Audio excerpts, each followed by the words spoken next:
Hi, this is Vanshika Chauhan and I am working as a legal intern with Lexis & Company, and today I'll be talking about the Glivec drug case in India. So intellectual property is basically an intangible form of property and patent is a subset of intellectual property. Granting of patent is a statutory right given by the government to the inventor of the invention to exclude others from making, using or selling the invented invention for a limited period of 20 years. Further, the judgment which I'll be talking about is Novartis AG versus Union of India. It was a two-judges bench in which Novartis challenged the rejection of its patent application by the Intellectual Property Appellate Board for beta-crystalline of imatinib mesylate, which is a drug used for curing cancer. Such challenge was rejected by the Supreme Court on the ground that the said drug did not produce an enhanced or superior efficacy as compared to the known substance, and it did not involve an innovative step. So the reason for rejecting the patent application was to avoid the evergreening of already patented products by introducing minor changes in them. The facts of the case were that Novartis in 1998 filed an application as per the TRIPS agreement before Chennai Patent Office for the grant of a patent for an anti-cancer drug which was Glivec, invented from beta-crystalline of imatinib mesylate, famously needed to cure cancer, and the same is patented in 35 more countries. So when Novartis filed the patent application, the grant of patent was used to be restricted to methods and processes and not for products as under Section 5 of the Patent Act 1970. After the Patent Amendment Act of 2005, Section 5 was repealed and the patents were also granted for the products.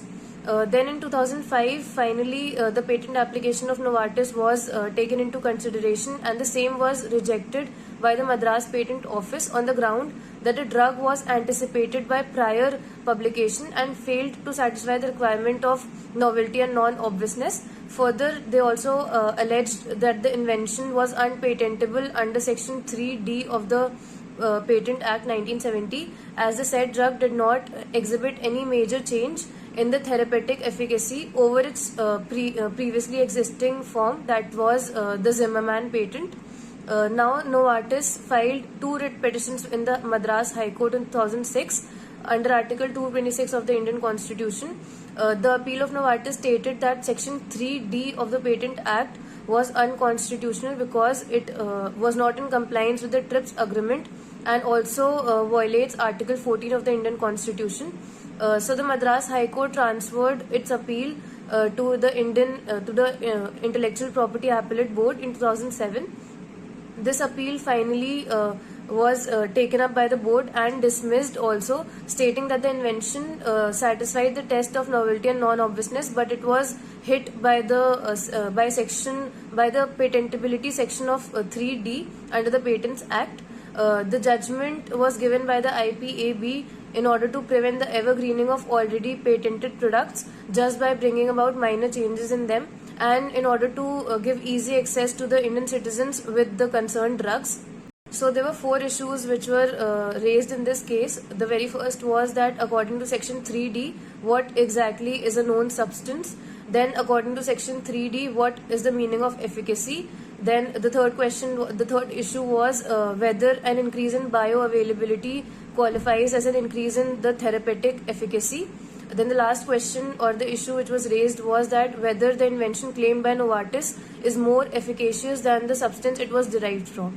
So the judgment came in April 2015, wherein the two judges bench was constituted by the Supreme Court, and it rejected the appeal by Novartis and upheld that the beta-crystalline form of imatinib mesylate is a new form of known substance, imatinib mesylate, wherein the efficacy was well known. The court made it crystal clear that in the case of medicine efficacy in Section 3D only means therapeutic efficacy, and states that all properties of the drug which are besides this are irrelevant.